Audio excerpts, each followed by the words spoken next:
Show. I'm Eric McClanahan. Joining me today is my producer, which I just recently realized I can call him, Kylan Savage. You still that can't get rid of me, man. You keep that's a trying. lot easier than saying the guy who makes everything sound and look Yeah. good. Yeah, just say producer. That's it.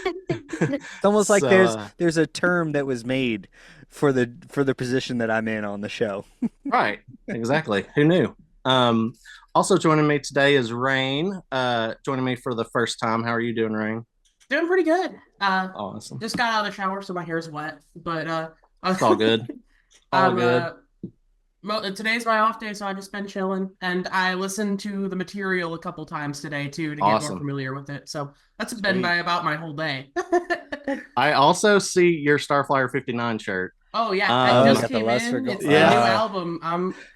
My album came in early a few days ago, and it's so good.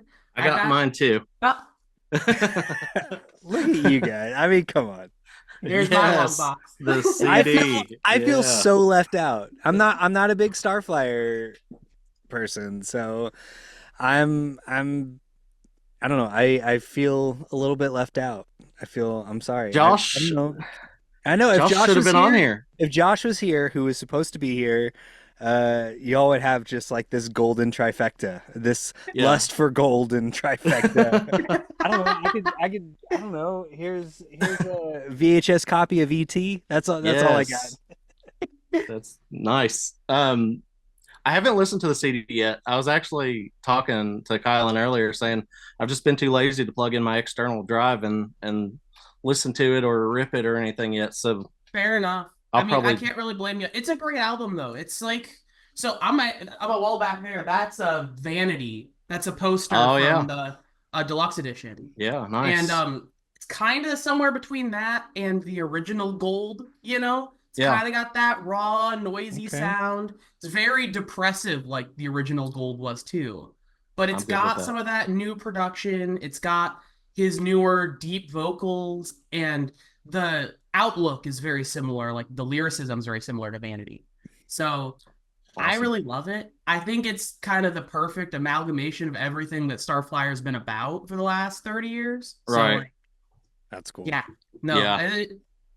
it's I've listened to it like 5 times already, and it's just genius. It's Nice. Our but if you're not a Starflyer fan already, I don't know if it's the album that'll convert you. You know what I mean? Right. So it's an album definitely for fans, but I think fans are gonna get a lot out of it. That's great. I'm excited to listen to it. I'm going to try and do it tomorrow or Tuesday if I can get. How long is it? Like 45 minutes probably. Actually, a little Is bit that less. It's only okay? eight Yeah. tracks. It's about 40 minutes. Okay. So Um, I can manage some time just me and my headphones for 40 minutes hopefully. Um, uh, so Rain, I guess if you'll introduce yourself, tell the audience a little about Yeah. yourself and your journey with music. Just anything you want to share in regards to that. yeah, so I mean, I guess the basics. I'm a Christian. My dad's a pastor. I'm a pastor's kid, so that's my background with Christianity and music because I inherited a lot of his music stuff. He's a big he's a big DC Talk fan, huge Mm, DC Talk Mm, fan. nice. So that got passed on to me. He also is a big Supertones fan, and nice. that sent me down the tooth and nail rabbit hole when I was a Right. kid too. So, a lot of my music taste comes from him. Love you, Dad. You're incredible. And I see you got the Hopes Fall behind you. Yep. Oh yeah. Uh, Satellite Years is my favorite album of all time. I love like Great the one. heavy post-hardcore stuff. So this album, I talk about it in a minute, I'm assuming, but it's kind of Yeah. geared towards my tastes a lot in Oh, regards to great. your music. So, Great. I don't know what else is there. I So think so that's about it. I want to ask Okay. how the two of you got connected. Oh yeah. So So I think it's a question for both of y'all. Whoever wants to go first. I think I may have found Rain first. I'm not totally sure, but I was looking at Much Afraid's Write Your Music page, and I saw a review that was really impressively written and heartfelt, and I went to Rain's page and saw that um, Rain had written it, and also saw that Rain was what, 22, 21 at the time. Yeah. And I was like, wow. And I shared it on Twitter, and I sent Rain a message saying that I had shared it on Twitter. And I think that's when we first started Oh yeah, that's when we talking. first card Yeah. connected. You were the one to reach out. I had actually known about Eric for years. Oh, I yeah. had been following his Rate Your Music page for since like probably 2021. Oh, Um, okay. I he's just his reviews are just such a great resource. So when you reached out to me, I was like, oh my gosh, I didn't even know this guy knew I existed. You know, like Oh, I love that. it was really cool. So we got to talking. We've talked a couple times since then, and you reached out to me about your podcast last week, and I was like, heck yeah, that sounds awesome. I'm so glad we were able to make it work. Oh yeah. So I'll introduce this album here in a second, but first I wanted to see about your all's rating scales that you're going to use for this. I will be using the basic rate your music scale of 0 to 5 stars Per song. Per song, yeah. And I'll talk a little bit more about how I'm going to do the overall at the end of the episode, I think. But yeah, per song, I'll do 0 to 5 stars. Kylan, Right. is that kind of what you were thinking too? Sure. Yeah. Yeah, Totally. Kylan is a vibe guy. Kylan does not care about ratings. I'm gonna make it up. okay. I'm gonna make it up on the spot. I push this on him pretty much every episode now. I push some kind of rating on him. That's true. It's a good sport about it. But listen, I am great at extemporaneous ratings. All right, that's one skill I feel I have. The savages, like I come from a long line of BSers, so it's gonna work. It's gonna turn out great. I promise. I believe it. It always does. And what matters is enjoying the music most, you know? Yeah. Like, as long as you're enjoying the music and you're taking it in, that's what matters. Yeah. I get satisfaction out of like doing really precise ratings. It's just Same. my prerogative, right? But like, you don't need to do that to enjoy music, and that's what matters. There's also a good chance that Kylan might not enjoy this music that we're going to talk about, and that's okay too. I was on Kylan's show. I was on Kylan's show 2 days ago, and let's just say I'm fearing retaliation. There might be a little bit of retaliation. There might be a little tit for tat in terms of your enjoyment of Kesha versus this album. We'll see. All right.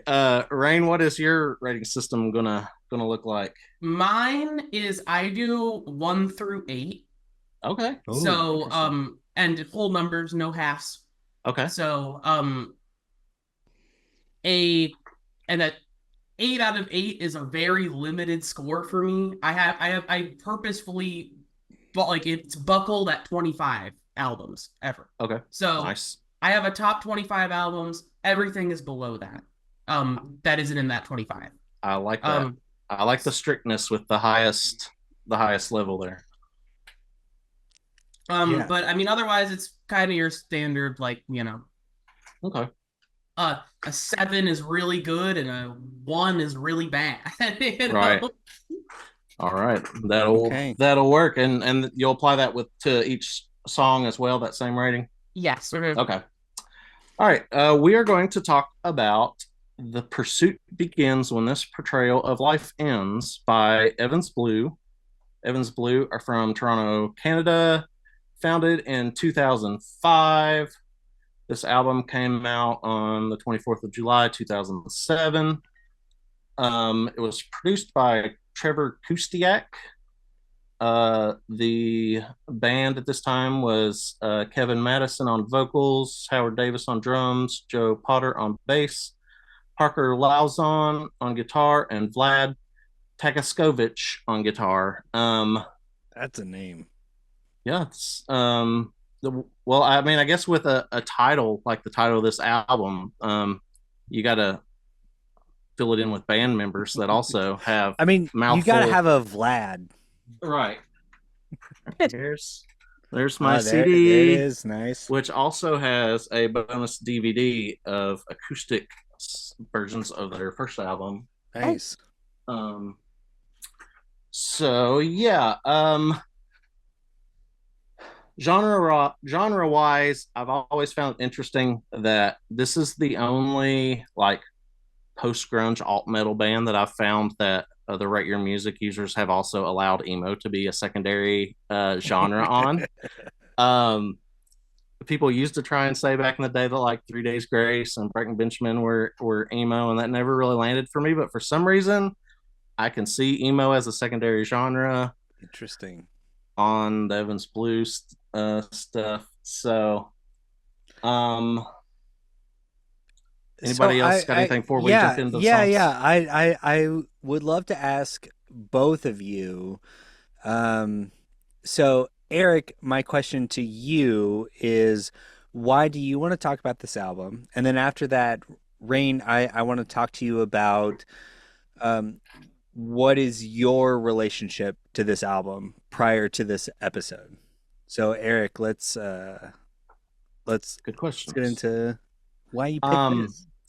so I am in the process of redoing my 100 favorite albums of all time. The albums that I would like us to do an episode on are ones that I'm considering for the 5-star rating. Oh wow. So this I will be giving high ratings on most of this album, and it's because it's literally one of like 28 albums that I consider to be, you know, nearly 5-star Wow. material.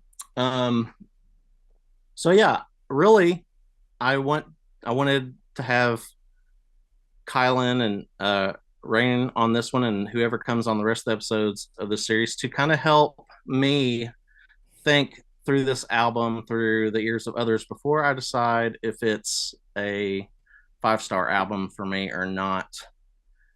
So Interesting. I that's like kind that. of yeah, Yeah, that's that's kind of cool. where I'm That's a at cool on premise. it. Yeah. Yeah. Okay, Rain, I'm very curious. What is your experience with the band Evans Blue and this album in Yeah. particular? So I had actually literally never heard of these guys before Eric reached out to me about reviewing this album. Same. And that's shocking because I loved this kind of music like maybe like 10 years ago. Like Breaking Benjamin was my favorite band of all time. Uh Chevelle, I love Chevelle to death. Yeah. They're great. Um and this is like right in line with that kind of music. So it's like right up my tastes, but just never heard of them. Yeah. So I came into this with like optimism, like, oh, this is gonna be really cool. And I think it's a good album. I'll start with that, but we'll get Sweet. more into details. I don't want All to right. Yeah, yeah. deal my cards out too early. I knew that you rated Breaking Benjamin stuff highly, so I thought there was a good chance that you would also enjoy this. Actually saw Evans Blue open for Breaking Benjamin in Cincinnati in like 2006, I think. Well, that's awesome. So So yeah, I found out they were actually label mates. Yeah, really, I Um, saw that too. I didn't yeah, realize and that. then the second drummer for Evans Blue had originally auditioned for Breaking Benjamin and didn't get it, but kept in good terms. And the Breaking Interesting. Benjamin guys recommended him for this band. Wow, I did Yeah. not know any of that. Nice job, Kylan. Nice find. Thanks, man. I Um, I sometimes hey, listen, I sometimes know stuff. so what? I'll skip forward a little bit. One of the things that uh depressed me really bad about Evans Blue is that the vocalist left or was kicked Yes. out He actually was after this voted album. out. Yeah, and they became just a generic butt rock band, unfortunately. So I've not really enjoyed anything since his departure, Mm. unfortunately.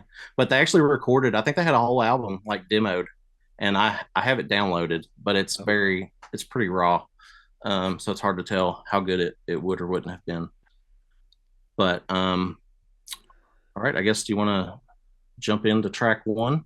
Sure. Can I get my one joke out of the way? Absolutely. All week I've been calling this band Breaking Benja Blue. All right, I'm done. All right, here we go. Let's start with track number one, In a Red Dress and Alone.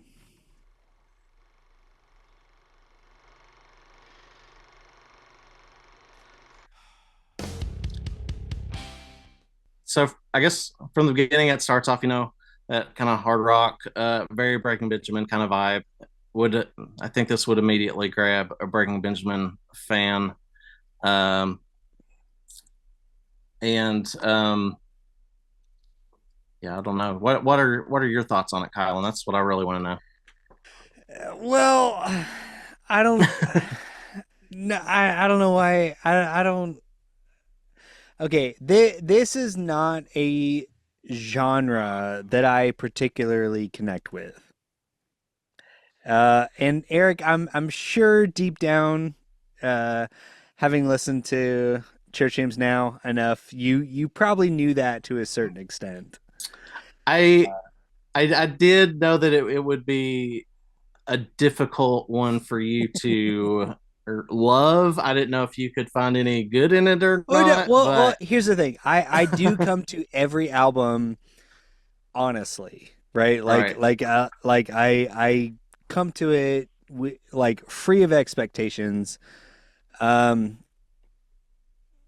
to me, once again, if you listen to any of Church Hymns Now, I'm big about opening tracks. Mhm. Um, and I think this as an opening track works on one level and doesn't on another. Um, I feel like an opening track should let you know what you're in for an entire album.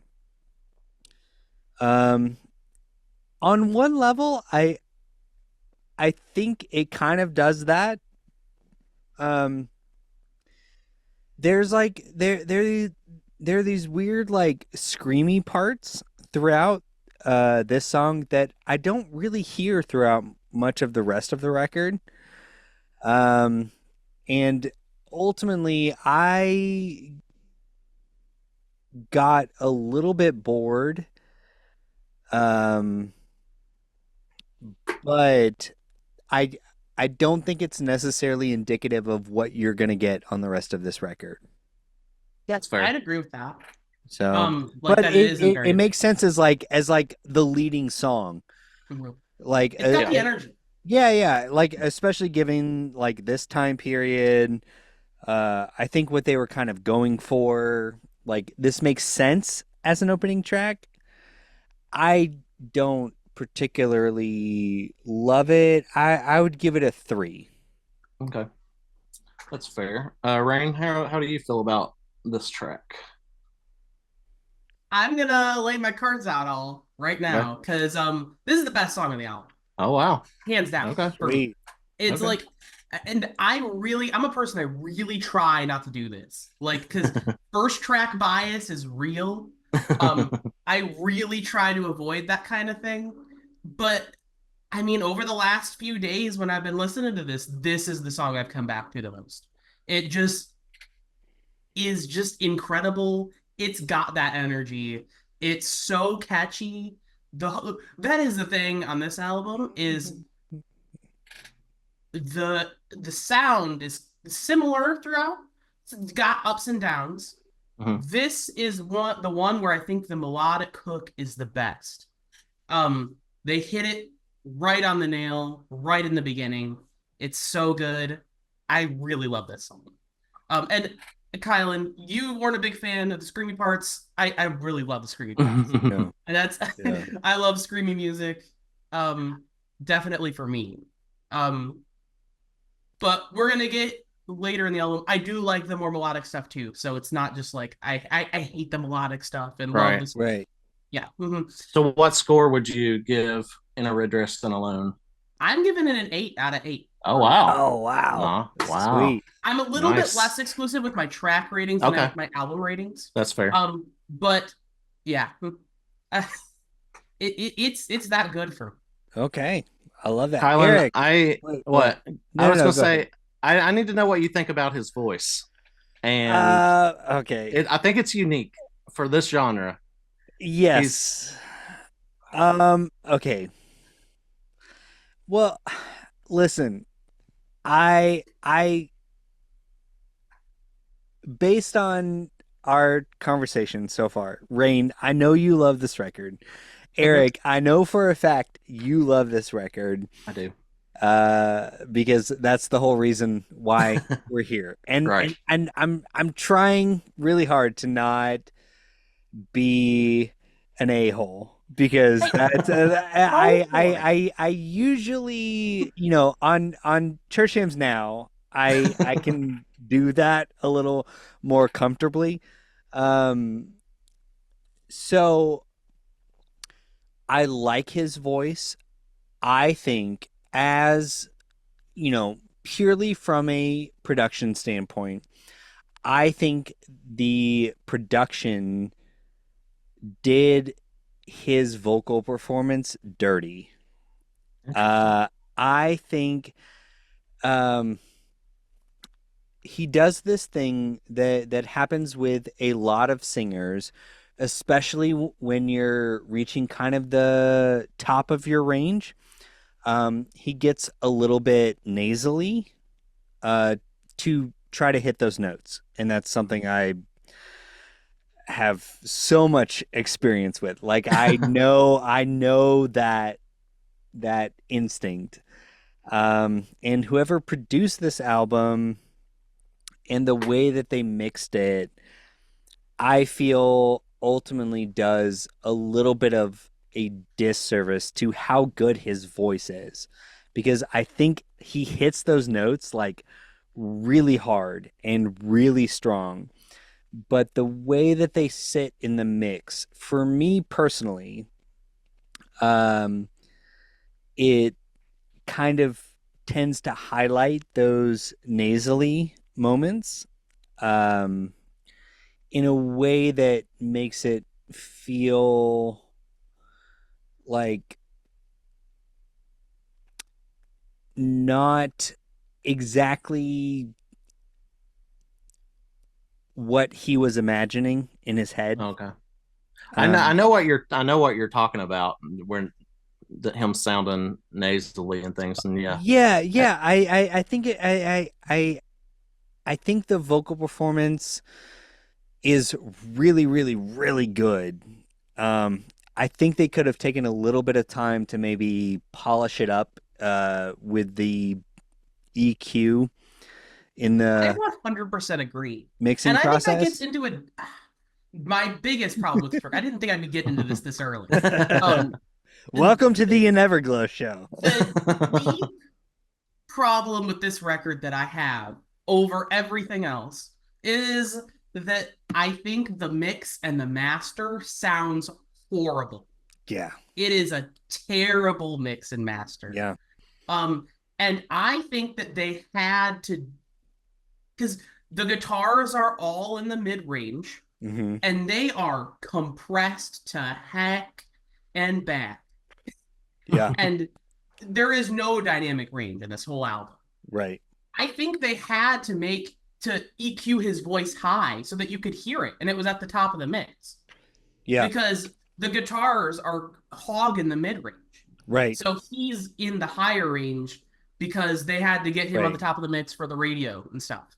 For Um, sure, for and I sure. agree with your criticism that his voice, the mix does emphasize his voice in bad ways, but it's what they had to do. If maybe it's the label told them that they had to make this loudness wars mix. Mhm. Yeah, I mean this came out in 2007, which Okay, is like Yeah, right at the beginning of that, and right. and I think if you're looking at other bands that are doing similar things, I I think it kind of ultimately comes down to a producer that doesn't understand what makes this band work and is attempting to recreate things that work for other bands.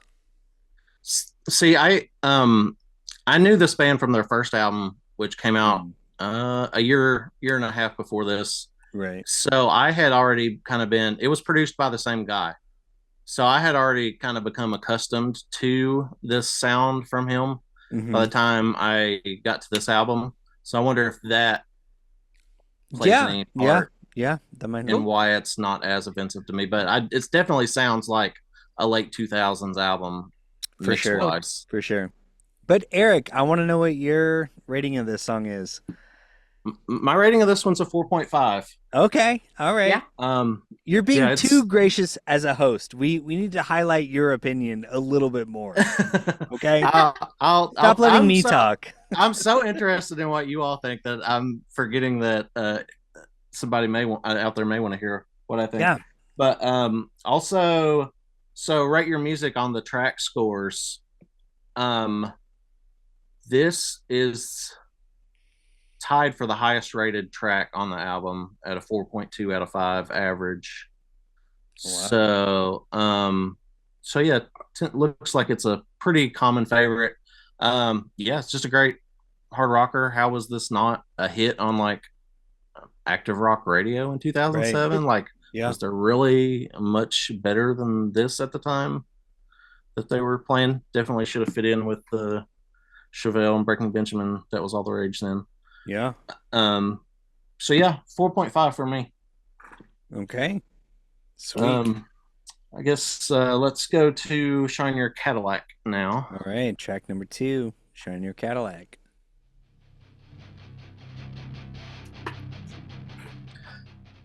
So starts off this riff is very Chevelle like to me. It is very Um, Chevelle. I got I've so much Chevelle from the first part of this record. yeah, but I like that. It's very much like Rain said, Chevelle, Bring Benjamin. Like it's a Yeah. good hybrid of those, and a little bit of emo. I remember this came out in the MySpace days, and I followed Kevin Madison um on MySpace, and his like had his influences listed as like Matthew Good Band, Fallout Boy, Thousand Foot Crutch. It's like kind of all over the place, but only Canada bands. So Right. Yeah, yeah. No, that makes he sense. took a mix of all the Canada bands. This one I think it has pretty strong chorus, stylistically pretty similar to In a Red Dress and Alone. I think. Um, I give it a 4.5 too. It's probably I mean I would still consider it to be a lesser 4.5 than In a Red Dress and Alone, but still. So for me, a 4 star is a song that I would put on a playlist that I'll just shuffle of my liked songs. 4.5 is a song that I may um, seek out on occasion outside of shuffling and things like that. Right. Um, Okay. so that's where I'm at on this one. And Rain, how do you feel about this? This is a big flip for me. I Really? mean, there's not a lot of variance between my least favorite and my favorite song on this album, but this is my least favorite song. Oh, interesting. I feel like you're right that it is very similar to the first song in that kind of heavier, more post-hardcore metals inspired sound, but like the hook on this is significantly worse than Red Dressing Alone for me personally. And as a new listener, I haven't had too much time to get this record. It's due, but for me, this is probably the weakest hook on the record, or the Oh, close interesting. to. I agree with Okay. that. Um, and that is just on a record that I feel kind of lives and dies on its courses. It's very sticks to that formula through most of the record. Mhm. Verse, chorus, Yeah. bridge, chorus. It very much lives and dies on those courses, and that the hook on this just isn't as strong. I really do like the style; it does grab you, and I mean, I get why it's track 2 because it keeps that energy going, but I don't know, doesn't do a ton for me. This is as I have a more intense rating of each song that I don't want to bore people with, but according to that, No, this is hey, the Eric. Okay, I'm stepping in as producer here. This is your show. This is the whole reason for the show. it's No very one's gonna be difficult. It bored by makes it. no sense to anyone but me. That's It fine. Come it on, really man. doesn't. So like, It might. Come on, tell us. okay, so any song I give a 4.5, I also will rate between a 9.0 and a 9.5, and then a 5-star song I'll rate between a 9.6 and a 10.0. Okay. So breaking this down in the 9.0 to 9.5, I gave it a 9.1, so it's barely a 4.5 star. Okay. If that makes any sense. It So does. like Yeah. Yeah. a 9.7 is a perfect 5-star. A 9.6 is a song that barely squeaks in as a 5-star. Anything over a 9.8 is in my list of 250 favorite songs of all time. 9.9 is in my top 100 favorite songs of all time. A 10.0 is like my top 25 or 30 favorite songs of all Oh time. wow. Okay. So No, each, dude, I as love that. That's Yeah. so cool. That's so as so you go cool. down each scale, like a 4-star is between an 8.0 and an 8.9. So there's a more limited scale in the 4.5s and fives because I wanted to make room for different levels of 5-star songs, if that Yeah. makes any sense. So yeah, In a Red Dress and Alone was a 9.2, Shiner Cadillac's a 9.1. So both kind of lower end to mid end 4.5 star songs. All Sorry, right. everybody, for nerding out that No. hard. Hey, hey, do not apologize. I'm cutting all that. No, you're not allowed to apologize for your rating system. That's why No, yeah. people come I think here. that's awesome. Yeah. No, I love the amount of thought that goes into that. Mhm. This is And how this is how intensely I'm taking these 28 albums that I'm yeah. considering being five Yeah. stars. They will be nitpicked to death. Even though they already have been, they will be even more after hearing your alls and anybody else who comes on these episodes' Yeah. thoughts. Rain, what was your score on this one? I score on this is a 5 out of 8. 5. Okay, Mhm. so still above average. Yeah, and I think this whole record lands above average for I me, agree. but it's just barely above average. Yeah. Mm. Okay, Kylan, We call that on church hymns now a squeak bop. squeak It bop. just squeaks into being a bop. Yeah, okay. What did I rate the last song? You rated the last song a 3? 3. All Yep. right, this is a 3.5. Okay. Wow, I you like like this more than In a Red Dress and Alone. I think so, yeah. Okay. Just a little bit. Okay. What makes it just you like the melody better? You like the Chevelle Listen, man, esque you riff there? can't make me explain my answers or we're gonna be here all night. Okay. Yeah, I don't know. It just I found myself listening to this song more than track one over Okay. the past week. I don't know why, Okay. but I That liked it just a little that's bit more this that's week good enough. in particular. Okay. So Good enough. yeah, um anything else before we move on? I don't think so. All Let's do right. it. Track 3, Q, the best one of our lives.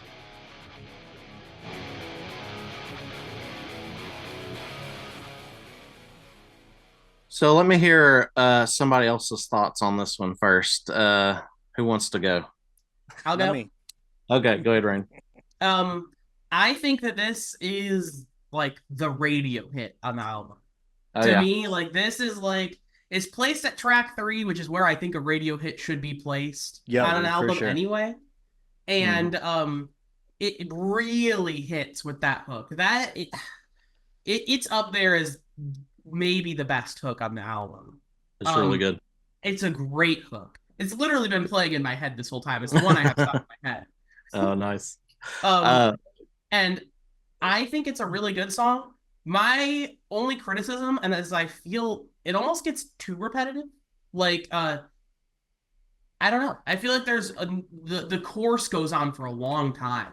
yeah, It's a really good hook, so I understand yeah. why. But it's a very long hook. And I But I mean, wonder if otherwise, I mean, I have very few criticisms of this song. I think it's a great song, and I think it's a great introduction to the band's melodic side on this album. definitely. And I wonder if that the hook being kind of longer is maybe what would have prevented it from being a radio hit. I feel like they're doing.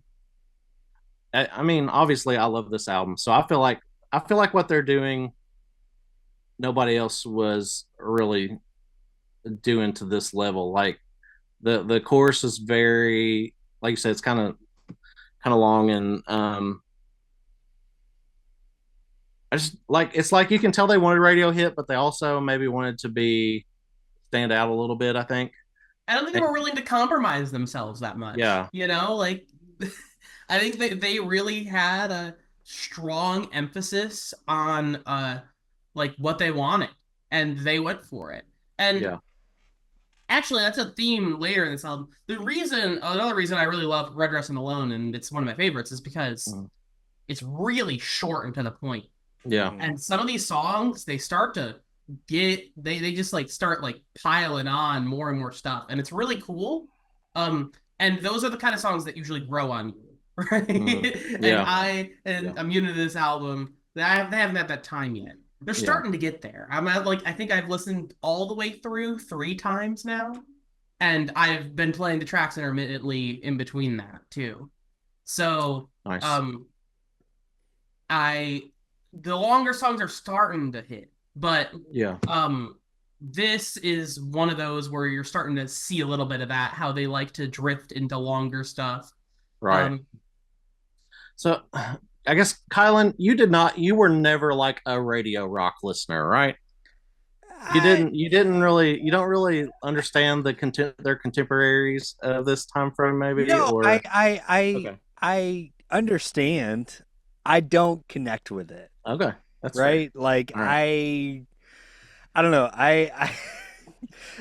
I have a whole list. What did I say? I said Breaking Benjablue, 30 Seconds to Blue, uh, Oh, Blue Jumpsuit Apparatus. no, get out of here. Um, yeah, no, this just uh this specific genre just never super connected with me. There are moments on this album that I like really connected with, and I think we're going to get into that like pretty quickly, Okay. potentially on the next track. I think this to me feels very like a scientific approach to a like pop rock song within this genre of like, okay, we need the verse to be this long and then the chorus to be this long and then the verse, the chorus, the bridge, or the breakdown and then the chorus. And I at this point in the record, I was craving a little more like spontaneity, right? Okay. Like I was wanting a little more like I don't know, like shoot off a 15-second guitar solo or a it just Yeah. it felt very formulaic, um which I fully recognize. I have no leg to stand on because I started a podcast called In Defense of Kesha. uh like I fully recognize within the sort of like pop songwriting structure, um I don't have much of a defense. It just there was nothing about that, like everything made sense to me Okay. intellectually, but emotionally there wasn't at this point in the record anything that really like hooked me in. Okay. That's fair. I think I've realized through this that I think I have a soft spot for albums that have like what I feel like are 8 or 9 should have been hits, but like none of them were. And that's what Right. this album is Yeah, is for yeah. me within, their genre. It's like I feel like all of these songs, except for one, could have been a single. Yeah. And I think should have all most of them should have hit. And I think that's why I have such a soft spot for that. But I think this song Q is one of the ones that like really should have been big single. It's Yeah. a 9.7 5 star for me, which is a rock solid five star song. Um, Like, I feel like this song should have been on the soundtrack to one of the Underworld sequels. yeah. And I know that's like so specific, Oh, but I had those soundtracks. I know oh, they're exactly what you're so talking good. about. They're so Yeah, good. And this should have been on one of those. yeah, yeah. I know you're right. I can hear that for sure. What do you score this one, Kylan?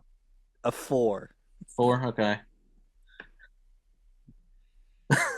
All right, Rain. What do you score? For me, this is a 7. Okay. All right. Uh, Kylan, I'm guessing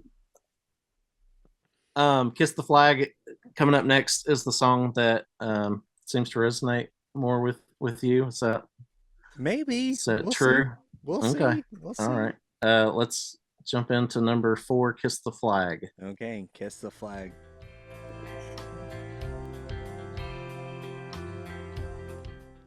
Okay, yes, Eric, you are right. Okay. Okay. Um can I justify my position? So, Absolutely. I once again, I am such a vibe guy.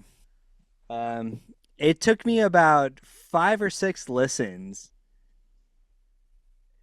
to really dig into the like lyrical content of this Yeah. song. And the lyrical content made it lose half a star rating Really? for me. Yeah. Okay. Um this to me is like an incredible Counting Crows song. Okay. Yeah. I Like can hear the that. way his voice like he's not reaching for that really high register so it doesn't sound as nasally, and his delivery feels very like Adam Duritz. Like Yeah. he's just kind of like in the pocket of just, you know, he's kind of flowing along with the song in a way that Yeah. I just love. I Yeah. want more of this stuff on the Yeah. record. It's beautiful. I'm interested. How do you interpret the lyrics? Well, okay, so finding out that they're Canadian, it Yeah. feels like weirdly American patriotic, which to me then, it kind of strikes this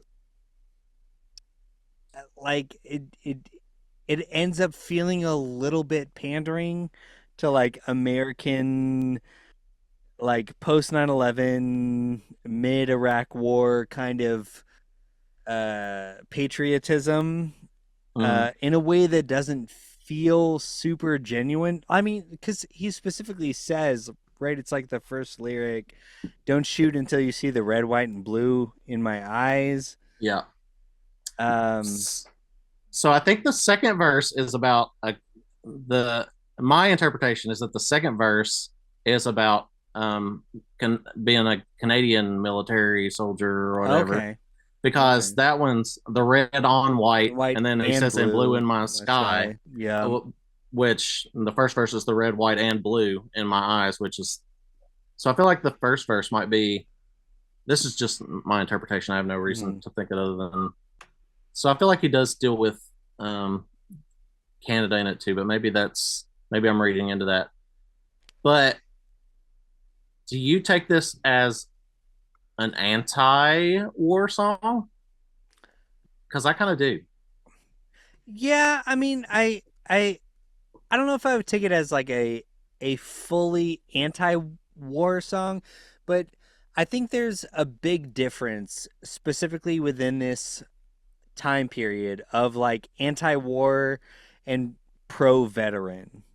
Um, Yeah, you know, I think there's a distinction that can be made there.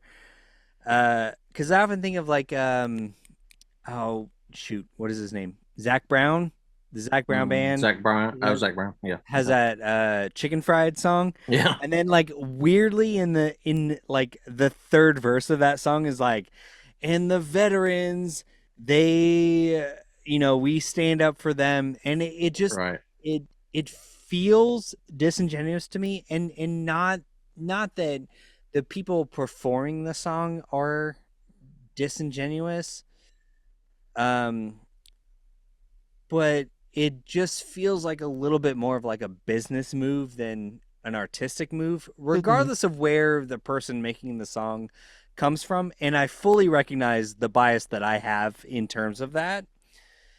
Um, Okay. I just, yeah, I don't know. I don't know, So man. how would you rate it considering how much you? Well, it would have been a 5. It's a Okay. 4.5. This is my Okay. favorite song on the All album. right. So you're moving at three, three and a half, four, four and a half. Yeah. Let's see if my damsel's going to be a five. Rain. How did you feel about this track? What's really funny is what I was gonna bring up is that I really love the lyrics on this song. I do too. That as Yeah. I was listening on my third listen earlier today, this song really started to stand out to me because of the lyrics. Mm-hmm. And I do take it as an anti-war song. It Cool. absolutely is a um somebody feels betrayed by the war that they've gone to in their country is how Mm-hmm. I think of it. Cool. Um and I very powerful stuff. You know, he literally is calling out to God for help on the song, and I really thought that that was like a really powerful line. Like, dang, he went there. You Yeah. know, like, Yeah. and like I don't know. I thought it was great. Musically, this is where they start to let in some of that emo influence that Mm-hmm. Yeah. you've been talking about. This Yeah. is where I first start to hear. I actually don't hear really any emo before this song. Mm-hmm. This is the one where I'm starting to hear like some twinkling guitars in there. It's the softer, like loud, soft dynamics more Mm-hmm. so in there. And I think it's a really good display of that. I don't think it's the best on the album in that display. Um, but I think that, you know, I really like the instrumentation, how they do that. And I agree with Kylan totally on the vocals that I like his performance here. Um, yeah, this song is a grower. I don't think it is finished growing. I think it's one that I'm gonna like more Yeah. as time goes.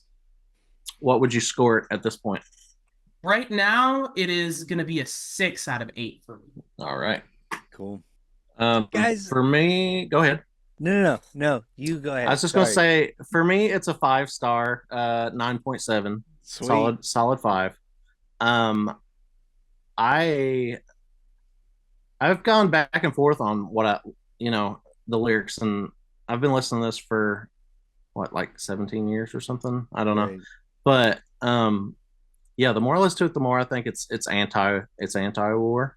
Right. And Yeah, no, I sorry. was gonna Go say I ahead. Go also ahead. like that it don't not only kind of paints the soldiers as the victims, but it also talks about she said I'd do anything to have him back. So like the significant other of the Right. soldier, and it it I think it does a good job of showing all like a lot of different aspects of war, and I don't know. I Yeah. think it does a good job, and it's a beautiful melody.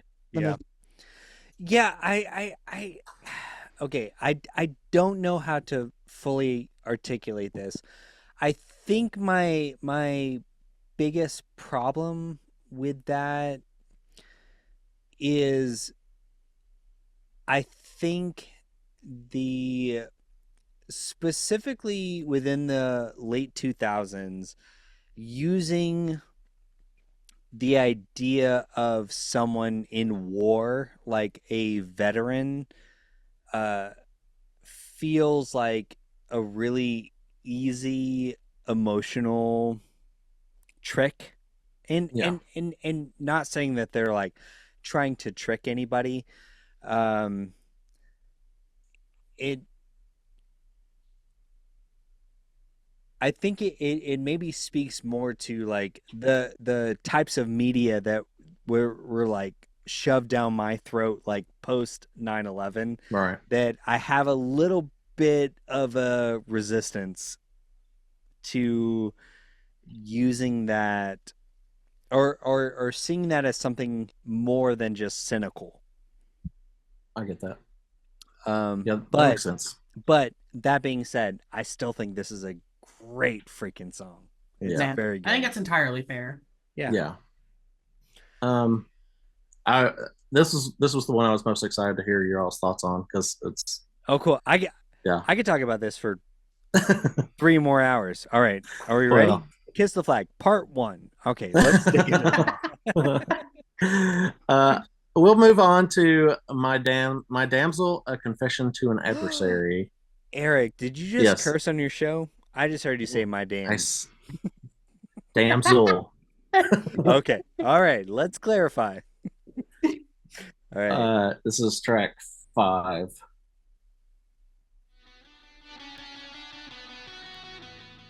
Okay. This is when I started like really getting into the album. Okay. It was right after Kiss the Flag. I was like, okay, I'm like reevaluating like how I feel about all of this. Okay. Um, what is it about this song that grabs you? Um, I love a really simple lead line. Yeah. And then he's got the kind of scream. I'm like, heck yeah, man. All right, let's do it. And it's got some sweet, sweet bass. So Yeah, it's true. Yeah. Um, Rain, how do you feel about this track? This is where everything starts to come together on the album for me. It's got an incredible melodic hook. It's got some of that heaviness from those first 2 tracks. It's got some of that emo vibes from Kiss the Flag. This is where, like, if I was to show somebody one song from this album, like, what is this band about? It's this one. And I think it does a great job. It is, like, everything about the band. The only thing about it is kind of the same point as Q. It's Eve that it is very long-winded in how it approaches everything. Yeah. I don't know if that's a flaw. I really like the song all the way through. So, and I'm not complaining about the length. It's just a fact. It's kind of a long song. So Yeah. Yeah, I think it's the second longest song on the album. So like very they take their time in adding all those elements in. But I think it works really well. Yeah, I agree.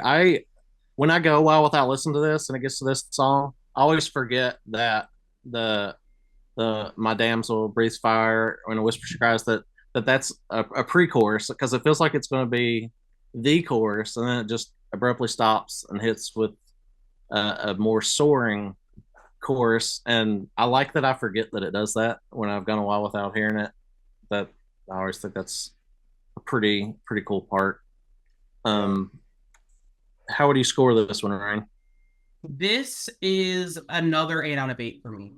I think that this is the album encapsulated in a song. Okay. Everything that I love about the album this year. Yeah. Nice. Kylan, what about you? No, I agree with that.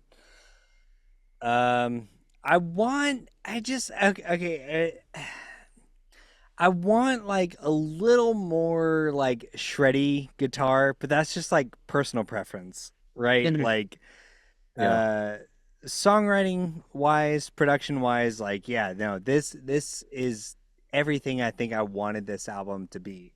And it took the last track going into this for it to like really click. And I was like, oh, okay, cool. No, I do. Talking through this with you all, I do feel like Shine Your Cadillac was not a great number 2 track choice. I don't think. Yeah. Okay. Considering both of y'all said that it kind of set the vibe back, I guess. So Kylan, what would you score it? What did I score the last one? 4.5. All right, this is a 4. Okay.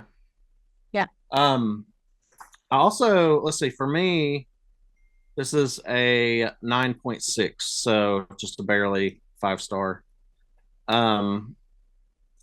This is also one of the ones that Rate Your Music listeners gave over a 4. It's a 4.1. I think I forgot to mention Q, The Best One of Our Lives, is also a 4.1. Kiss the Flag is the second lowest rated track on this album by users at a 3.5. Whoa. Yeah, that I don't understand that. Come on, RYM, get it together. Get it up. Yeah, just another track that probably should have been a hit. Yep. The Oh yeah. intro, that intro part with the guitar line really reminds me a lot of Breaking Benjamin too. Mhm. Um, Side note. Um, all right, let's move on to Pinup, track Yeah. Track 6. 6.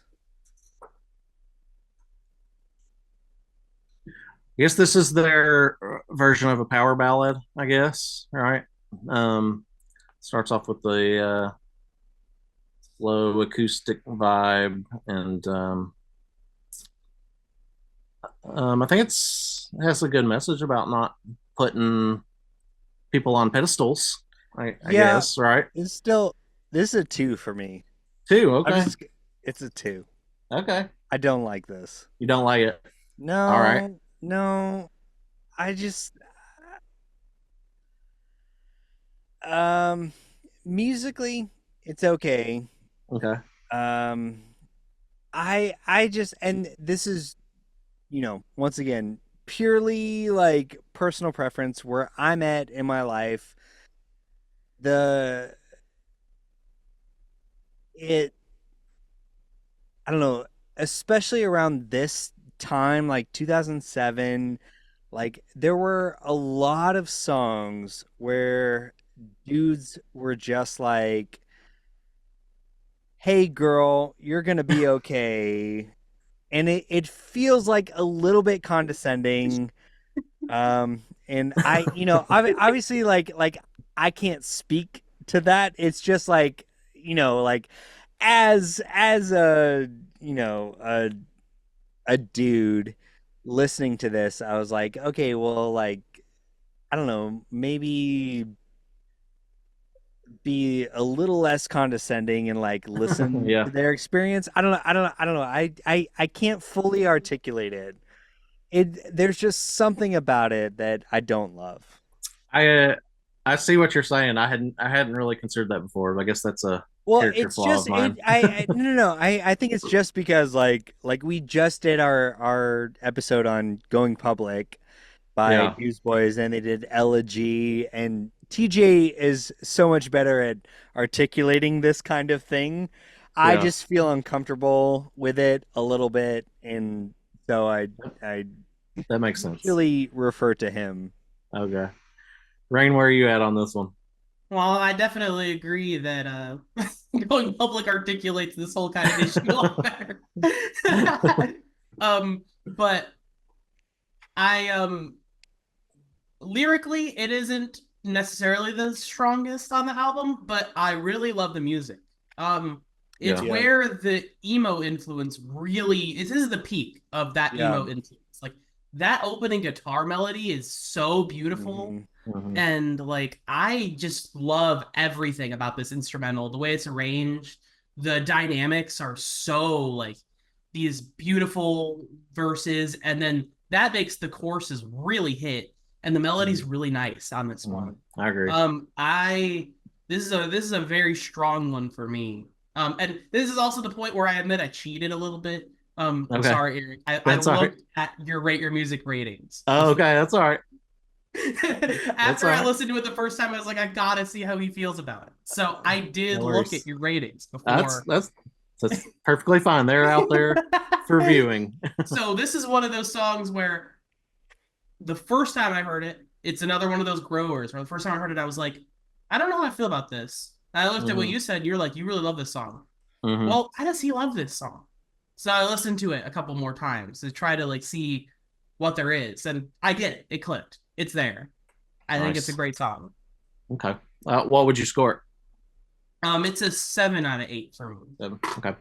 Sweet. Yeah, I think part of my I think I kind of mentioned this, but I I listened to this and compare it to the contemporaries, which were like Nickelback's power ballads. Like this feels Right. it has a lot more substance. The melodies are uh more I mean, I just think they're prettier, and um I think there's a little more nuance going on in like the you know production and things even. And I think just compared to like the power ballads on rock radio, I just think Yeah. this is a top notch one for I mean, me. lyrically, this song, Kylan, you call these guys the blue jumpsuit apparatus. Like, lyrically, this is like face down, is what Yeah, it yeah, reminds me. yeah, yeah, Yeah. yeah, yeah. Okay. Yeah. Exactly, But I exactly, think Eric is right that I think there's a little more nuance here. A for lot sure. of these songs, they are like more focused on the selfish perspective, like I'm going to save you. You deserve better than Right, this, right. right? Yeah. I think that the lyrics are a little more nuanced than that, which is Yeah. a point in its favor. Yeah. It's not all the way there. It's still in Yeah, that format, and I don't always love that, but it's got a little bit more there, a little bit more to yeah. chew on. No, I will say I do enjoy this sort of like uh the the idea that the song is called Pin Up, but it's more focused on like pinning up wings, like more of Yeah, the Mm.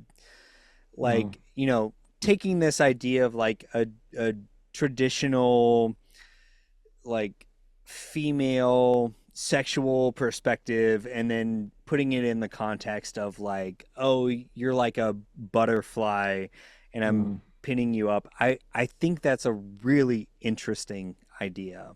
yeah. Yeah, I agree. This is another 9.7 5 star for me. I think it's a top notch power ballad, in my opinion. I've already kind of outlined why. So Sweet. we can go on to Caught a Light Sneeze, All track right. 7. So this is a Tori Amos cover. Don't know if you all I knew that didn't or I not. didn't realize. Whoa, I did not clock that. Yeah, on their first album they cover Sarah McLachlan. On this one they cover Tori Amos. So Okay, that's pretty rad. yeah. Mhm. Um, I That explains some stuff. I Yeah. was like, that the first time I listened to this, I'm like, the lyrics are so weird and they are so weird. different from the rest of the album. That's I why. That agree. makes sense. Yeah, I I think it works well. I think they did a really good rendition of it. Yeah. It sounds like they made it their own. You wouldn't, except for the lyrics being a little kind of not what they've typically wrote about on the album so far. Um, I think it's great. It's got good chorus that got some Chevelle vibes in it again. I feel like I keep saying the same things over and over, but that's kind of, I just think they do a few things really well. I Yeah. guess is um, Rain. What are your thoughts on this one? This is one of those songs that grew down on me a Okay. little bit in those three listens. First time, I thought it was really cool. I did dig. It really is really Chevelle-esque. They do really make the song their own, Mhm. and it is that really cool, heavy sound. I would have never even known that it was a cover if you had told me. Like, other Yeah. than the lyrics, you're right. It literally sounds like their song. Yeah. But I feel like, he kind of stays in that mid-range through the whole melodic part, and it's a little doesn't really stick, doesn't work all the way melodically for me. Like the Right. instrumental with the heaviness really works, but then it doesn't come in with a really strong hook to like really like finish it, right? They kind of Yeah. like leave it a little open there. So personally, this is one of those that didn't stick with me as much. Still a great song, still really like it, but It was one of the biggest growers for me on this album, I think. Kylan, what do you think about this one? Um, I like it. I like that. Yeah. Like they do. Yeah. It feels like a departure, but it feels like a perfect like track 7 or 8 on an and it's Yeah. album like bringing that this. energy back up for the last Yes. half of the Yeah. album. Yeah. Exactly. Yeah. Yeah. Yeah, I give this one, what did I give this one? A 4.5 star, 9.3. So kind of a mid score, 4.5. Rain, what score do you give to this one? I think I'm at a 6 out of 8 for this one. 6. Okay. Kylan? 3.5. Okay. Uh, all right. Let's move on to track 8, Fear.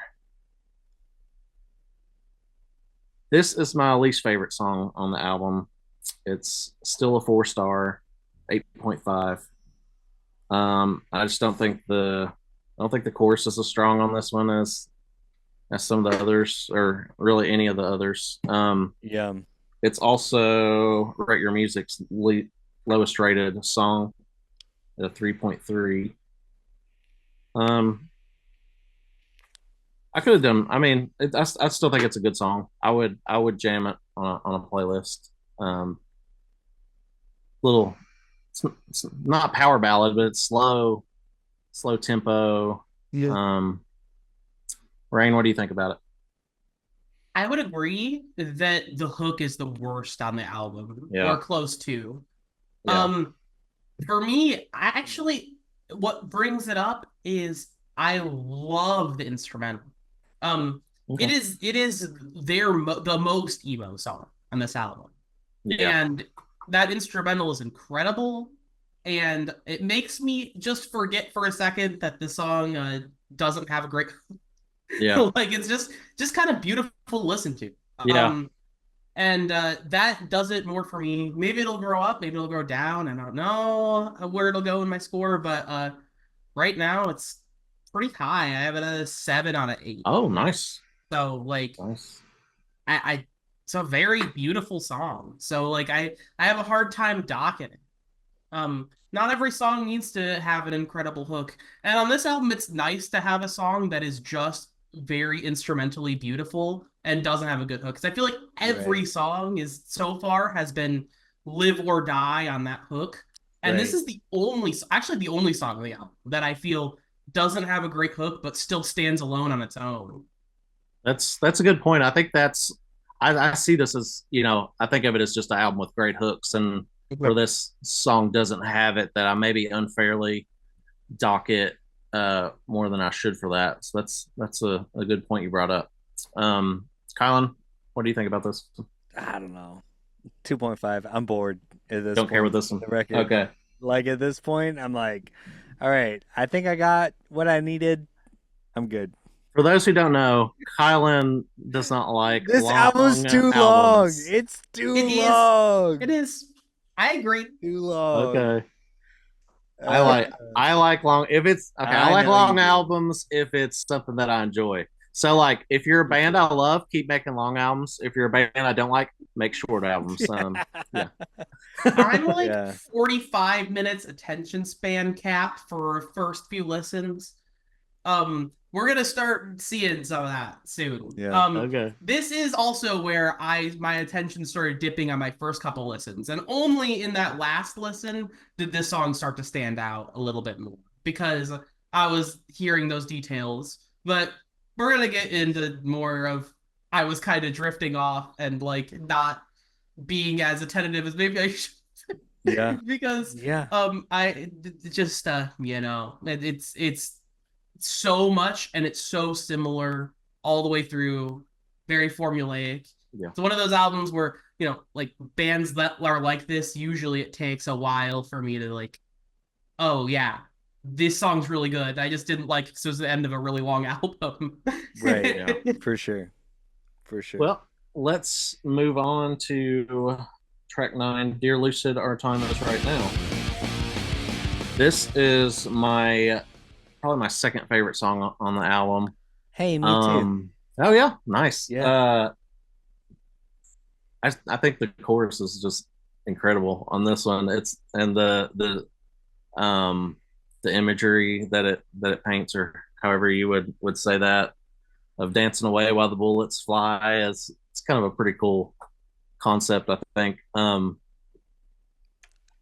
Yeah, I gave it it's a 9.7, but only because there can only be 250 songs that are 9.8, because I in my soul this should be a 9.8, but it's a very high 9.7.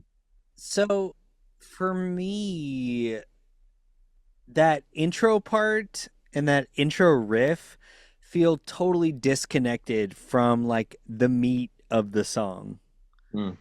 Um, Mm-hmm. and that was really the only thing that kept it from being like my favorite song. Yeah, because I feel like the hook is so good and his vocal performance is perfect. Like it leans into that sort of nasally quality in the best way. Mm. Like it totally works for this. But then like when you hear the intro and then they do it again at the end, it it feels like two totally different songs. Hmm. Interesting. Cause like this for me is like it's very like pop rock, Yeah. but then if you hear that intro again, that like Oh yeah. it's like it's real Yeah. metalcore, Yeah. and so it gets a little confusing for me. I get But that. It would maybe be a smoother song without that. I still no, it's it that's the thing is I love both of those elements. yeah. It just feels like they're almost like Frankenstein together in Yeah. post. Yeah, I can hear that for sure. Yeah, and So what would you score it, Kylan? um, four. Four. Okay. Um, all right, Rain, how do you feel about this one? See, I'm kind of agreeing with Kylan here, except it's a positive for me. Like, Mhm. I Okay, cool. love that contrast of the heavy and the pop. It's kind of a similar thing to My Damsel. My Damsel does do a better job of Mm, blending those two sides. But Dear Lucid is a strong number two in that area, blending the melodic and heavy side. And yeah, that hook is monster. Like yeah, so good. yeah, It is my number three. For me, okay. Red Dress Malone's number one, but it's number three, and it's the only other 8 out of 8 that I have on Okay. this album. Oh I Awesome. think it wow, is cool. an incredible song. Um, just like it's where the album peaked towards its end, and we're gonna start to peter off a little bit from here. Hmm. Just a smidge, but Do you all think this should have been somewhere else on the track list? Yeah, I honestly I think if you cut Fear, uh, this would make more sense. Yeah, like I like Fear, like it's okay, but in an album that has so many like either really hooky riff parts or really hooky melody parts, Fear just like doesn't really hit the bar for either of those. So if you cut that and then you immediately, went from Caught a Light Sneeze into Dear Lucid, I would be like pretty happy with that. Yeah, I like that too. I'm okay with where it is on the album. I'm not a big fan of how the whole back half is sequenced. No. We'll get into that a little bit later, Ooh, but I think I that like that. this song, where it is, it works. It's Mhm. just the next two songs make it not work as well Oh, because cool. yeah. Um, so we'll get to that when we get there. So Sweet. Let me get did I score it? Yeah, I did. 9.75 star. So let's get to Painted. I cannot wait to hear Colin's thoughts on this one. No, really, really, really, Eric, you can't wait. It's a very long song, It's too long. but they make it interesting though. I think Do they? here's Do here's they? Or is that it too guitar long? solo you wanted comes in this, and Eh, there's all kinds of I'm already over it. I'm already over it. Nope. Too talking in bad. weird Too voices bad. and too little, too late. Too little, Um, too late. If they were like a jam band, I'd be like, yeah, sure. But like I this think song has no. There's no reason this song should be 9.5 freaking minutes long. I love that it is. I think it's them I know you showing do. I know you do. they're showing that they are not the typical band in this genre, and most bands I don't think could pull off. I mean, you may argue that they didn't pull it They off, didn't. No, they but absolutely I didn't pull it off. I think they did, and it was a Uh, grower on me though. It took a while before I loved it, but now I do love it. It's another 9.75 star for me. Rain, How do you feel about this one? Very mixed feelings. Um, Apologize for the language, but this is uh Evan Blue's Silverfuck. Okay. Yeah. This is Yeah. from Siamese Dream. That it's the post grunge version of that song. Right. For Okay. sure. Like that's what it is. And it just like that song, kind of 50-50. Okay. I think part of it really works and it's a really cool instrumental. Like Fear, like I said, this album kind of is on its hooks. And I Yeah. think that this is another example of how the band can make songs that aren't just hooks and Hmm. can be kind of cool. But on the other hand, I think that unlike Fear, they drew that concept out a little bit past where they had ideas for it. Um, Still a really good song. I don't want to dock it points for being too long because I think it's really cool and it's needed on this album, but it does kill the pace of the album going Mm. into the last track.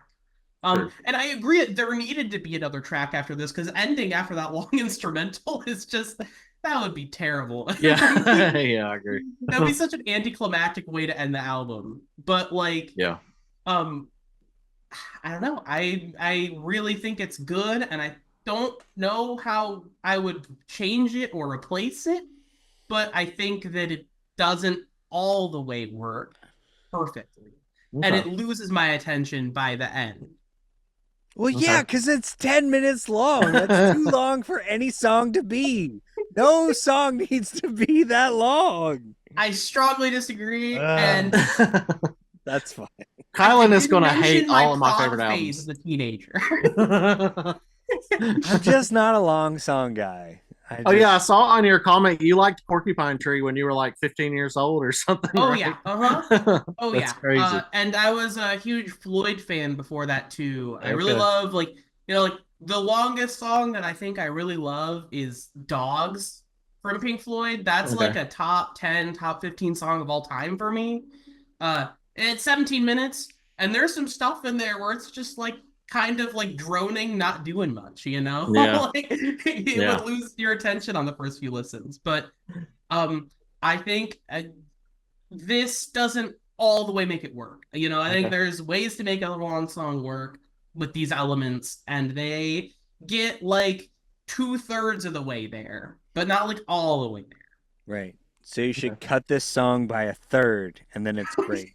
How would you like it, Kylan, if it was if they cut out all the stuff and it was just the verse and chorus and Sure, great, the perfect. basic elements? 5 stars. What do you grade it as is, Kylan?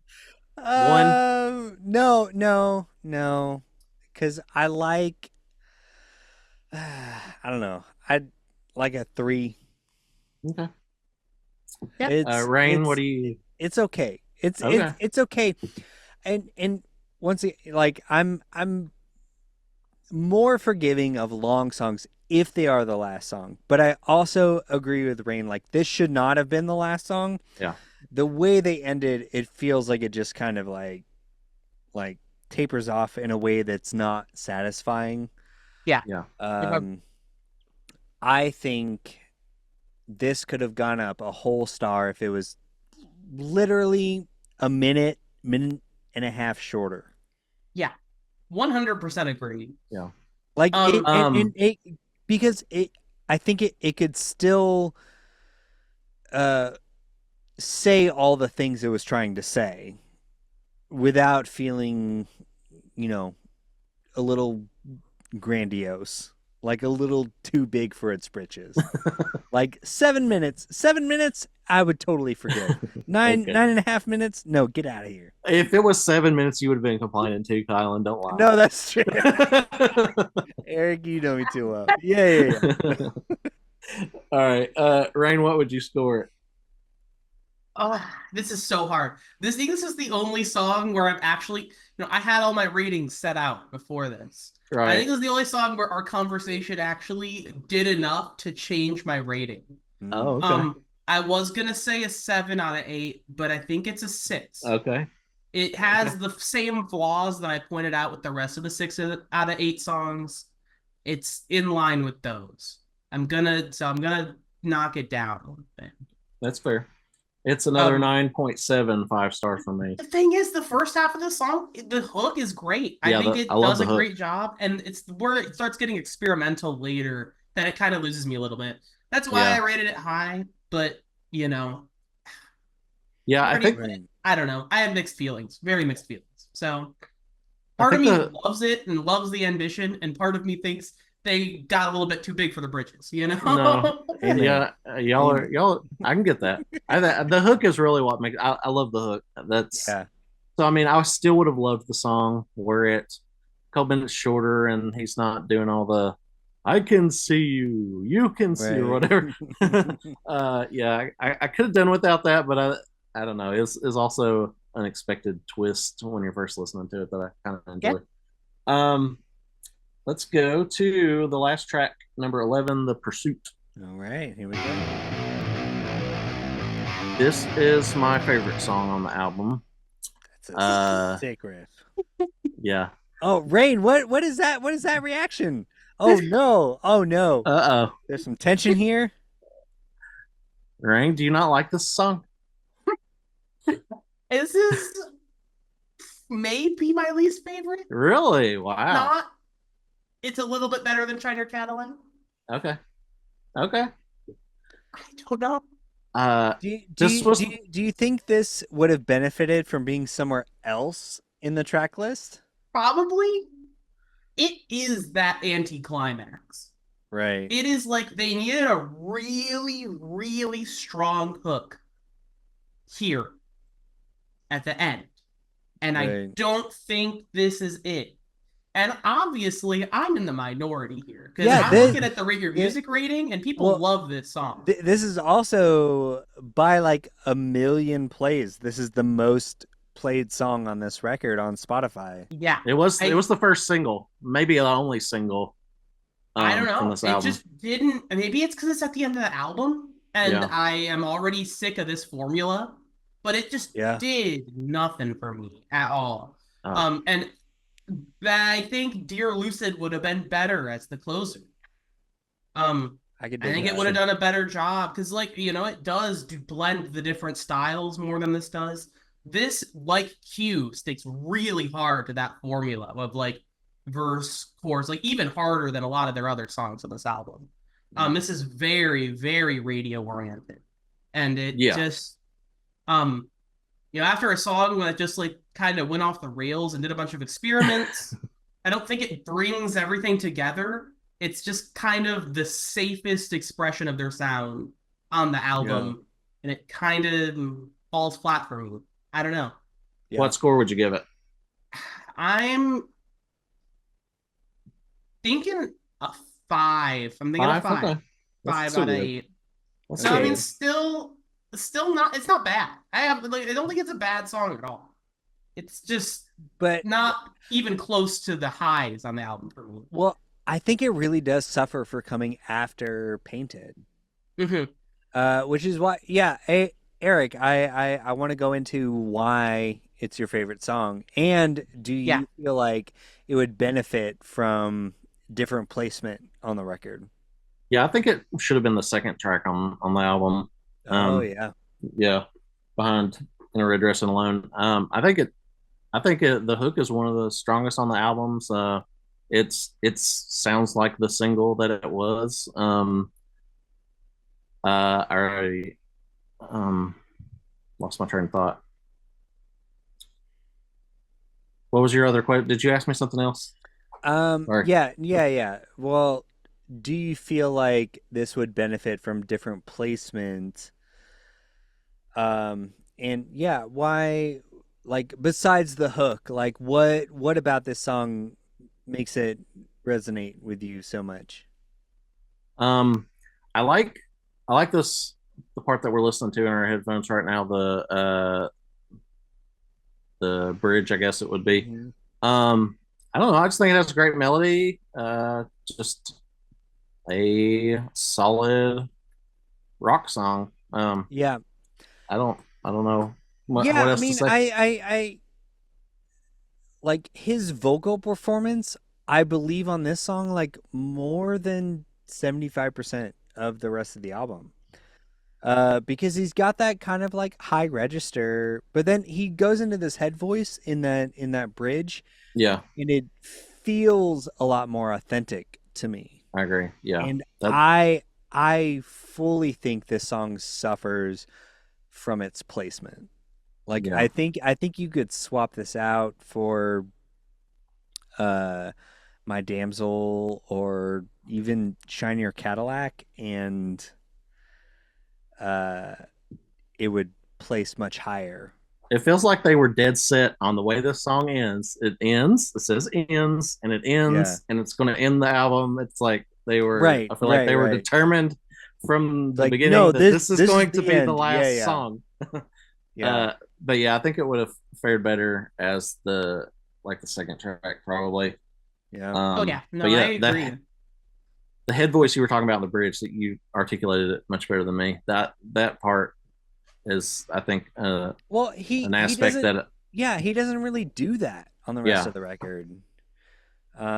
And it I feels very really, heartfelt. yeah, I You really know, believe like him. yeah, Like it feels authentic, but it feels like kind of maybe speaking to what Rain was talking about, like it almost feels like too little too late, right? Like after the track before it, it's like, you know, for the majority of listeners, it's like, okay, well, I mean, that I guess kind of felt like the end. So that this feels a little tacked on.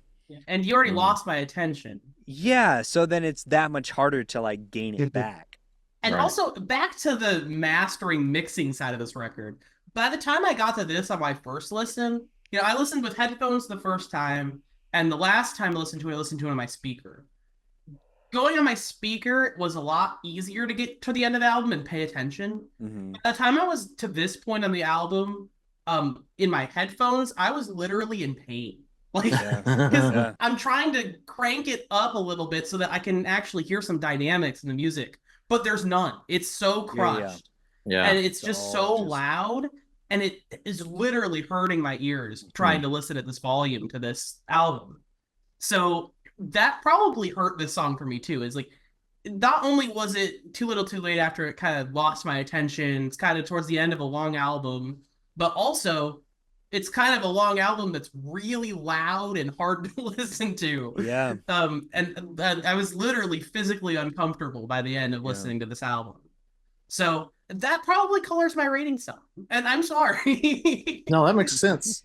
I it In 2007, it sounded really good coming out my Camaro speakers. I do remember that. But yeah, Yeah, not so much probably coming through yeah. No, Spotify or whatever. just swap this earlier on Yeah, the record, and yeah, this might be the best song on the record. But at this Mhm. point, I feel like being the listener that I am, like they kind of lost my attention, and it was that much harder to like gain it back that makes for this sense. last track. Yeah. So what would you score it, Kylan? I don't No, this know, is hard for you. like a 6. I don't know. Wait. No, you're going Wait, you're going through what's my five. rating? Oh, okay. Okay. Uh, you Um, said you gave a 4.5 to Kiss the Flag, which was your favorite. a 4, A four. a Okay. 4. I think if I listen From to it on its own, yeah. in its place on the record, maybe let's put it at 3.5. Okay.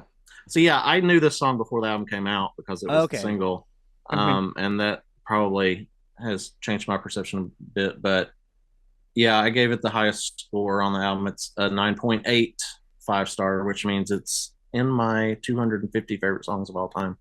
Wow. Yeah, so that concludes our listen to this album.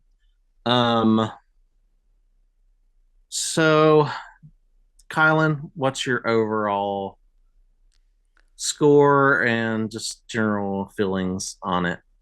You can be Eric, brutally honest. you want to start with me? Really?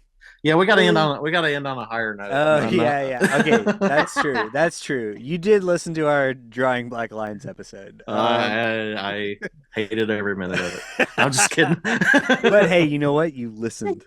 And that's what's important. Yeah, okay. This is not a genre of music that I typically enjoy. But Eric, Yeah, being your friend and doing this show, and I hope you've listened to enough of Church Hymns now to know that I do come to every record as open minded as I possibly can. you do, and I very much appreciate that Um, about you. I when I first turned this record on, the first riff of the first song, I hated it. I was like, no, thank you, not for me. But understanding how important this record is to you, I obviously like. I honestly listen. I know that they'll probably never listen to this, but Josh and TJ don't know. I probably listen to this record more than I listen to most records on Church Tunes now.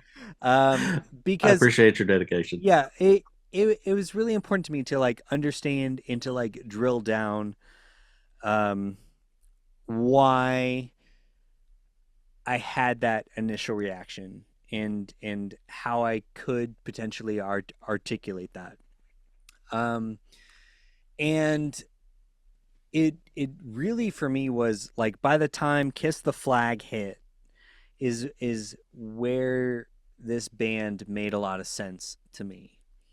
I think before that, a lot of what they had done, and honestly, a little bit of like what they had done after, it's very easy to write this band off as sort of like chasing trends of Mm. trying to be Breaking Benja Blue, right? Like or trying to be like Red, or you know like there are a lot of these sort of like pop alternative metal bands Do you know that what I were. call them? What do you Diet call them? Tool.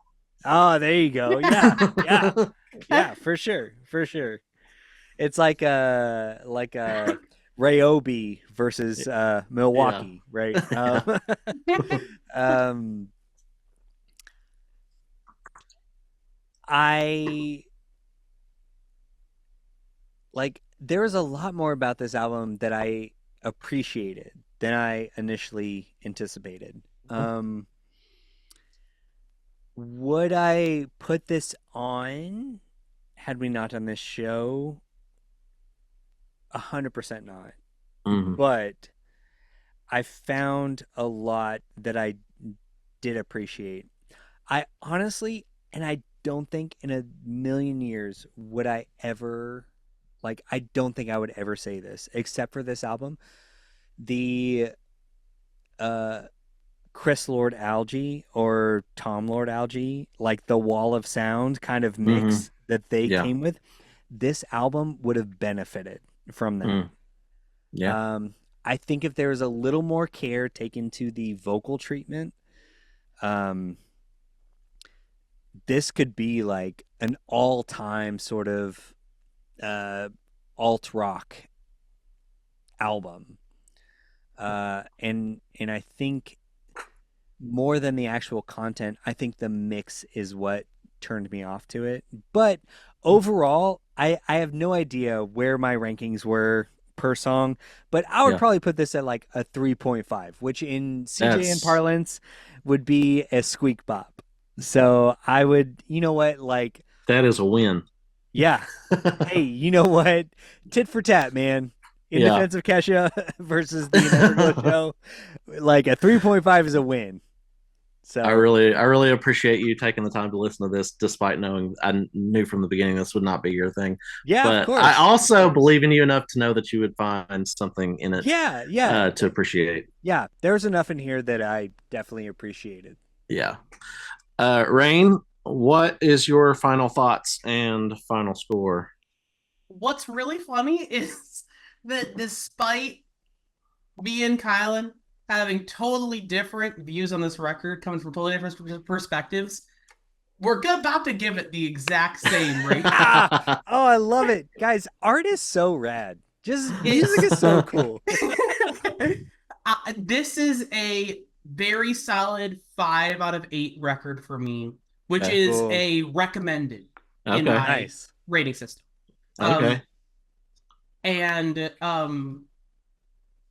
it really is the mix. It Yeah. does come down to the mix. Yeah, it really It does. is a hard album to listen to all the way through, and the mix makes it so that it's less than the sum of its parts.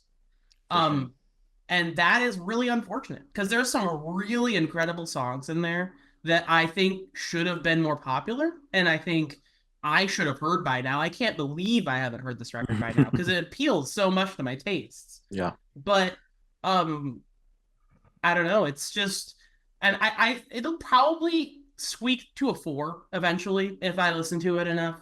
But I don't know if it can go much farther past that, just because of the technical limitation of the mix. It just, Yeah. I don't. It, it's like you can't cross that barrier. Um, I, that is some of my bias too. I'm really biased against this kind of late 2000s mix. Mm. I tend to prefer albums from the early 2000s. Like if this was mixed like Chevelle's Wonder What's Next, this would be a 4.5 for probably. Yeah. Yeah. Like that kind of drier drum sound and still kind of a little bit new metal tones in there, but not like so like not like literally corn, you know? Right. Yeah. Like that era of sound, and like Hope's Fall Satellite Years is kind of in that early 2000s era. I really love that style of mixing, Mhm. and it just kind of became an overcompressed uh radio Yeah. focus. You're It listening was a to this in your victim of the crappy car loudness speakers, so wars, it's got to for be sure. static volume Yeah. all the way through, static dynamics. It's not a great sound for me, so it brings the record back, unfortunately, because it's got incredible peaks. Yeah. Like Red Dress and Alone and My Damsel, like just alone are just wow. Some of the Yeah. best songs in the entire genre for me. Yeah. Yeah, I agree. And like I can't believe haven't heard them until now. And Yeah. you're right that they have a unique element to them. I totally agree with what Kylan was saying, where I listened to the first few songs and I'm like, okay, are these guys literally just going to be Chevelle light? Right. Like, Yeah. but Yeah. they do have that genuine emo element in there. Mhm. Like kind of like a Sunny Day Real Estate, like a kind of like that Midwest emo element, Yeah. almost, Yeah. where it's like they're doing the soft, twinkly guitars in the verses, and then they come in with those big grunge guitars on those choruses. Mhm. It's really nice. I really like this album. The mix is unfortunate. Yeah. So it gets a 5 out of 8 for me. Well, that I also take that as a win. I had a feeling just knowing that you were, seeing that you liked Phobia by Breaking Benjamin. I was like, okay, this might be in Rain's wheelhouse. So Oh I'm yeah, really, really glad you enjoyed it. This is not going to be a 5-star for me. It'll be a 4.5, which I was pretty certain would be the case, but I wanted to hear it through some other, Yeah. you know. Yeah. So Eric, I'm curious if like how after this conversation, like this album ranks for you, if you're able to speak to that in the moment, or if you need some time to like process and think about it. It was sitting at my number 28 spot on my favorite albums of all time. It's really an album. It's not that it's a super important album. It's just that there's not many albums that I feel like have songs with great hooks one after the other like this. Right. It's really just a hooky album with a sound that I'm kind of nostalgic about. Yeah. I also was really into Chevelle and Breaking Benjamin. Um, I just feel like the things they did well. Fear, I do feel like brings it down. The mix, I'm also not a big fan of. Um, but yeah, it it's definitely going to be a 4.5. So Okay. yeah, and I'm good with that. Sweet. Yeah. So the big question is, where does this rank against Apple Music's Top 100, the #1 album of all time, The Miseducation of Miss Lauryn Hill?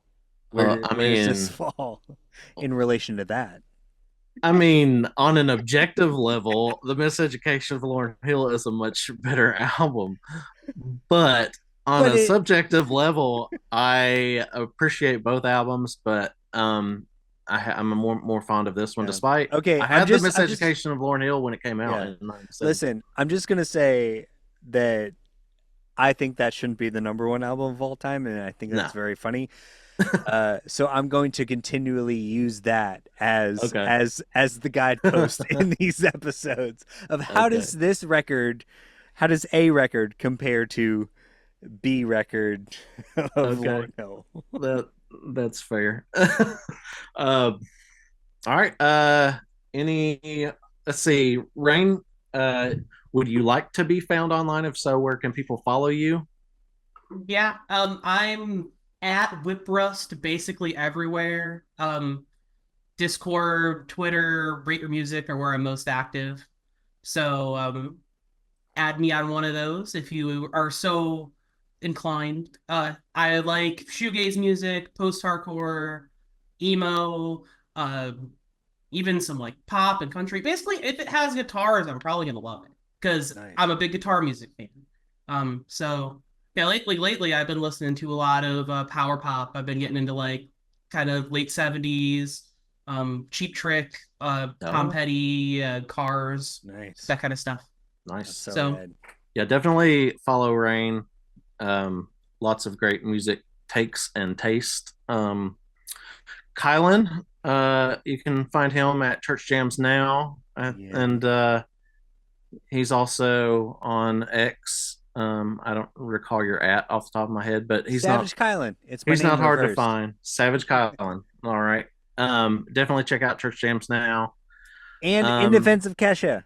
and In Defense of Kesha. I gotta push that too. Yes, In Defense of Kesha is a very unique podcast, I think, where Kylan and his friend Val from the W's, if you are familiar with the band the W's, they try to find a Kesha song for their guests that they think they will like based on a questionnaire of their tastes. Yeah. And it's a really fun, unique listen, I think. Um, Please subscribe to my show, my page. If you haven't, give it a thumbs up. Hey, And Eric, yes, by the time this comes out, will your Patreon be live? should be. Did you Okay. did you put my image my face on that image yet? No, yeah, That's I'm going okay. to tonight, but Okay. this is gonna take a couple weeks, so Okay. plug the Patreon. All right. Also, just launched a Patreon by the time you're watching this. Um, some cool benefits that may or may not be worth your money, but it would definitely support what we're doing here and give me some motivation. And I will be looking to the patrons for kind of direction on things, and you will play a big part in the things that I do and the topics that we talk about and Yeah. tournaments on X and whatnot. So if you haven't checked that out, please check it out. Consider becoming a patron. And I think that's it for tonight. Thank you all for joining me. And we'll see you next time. Woo!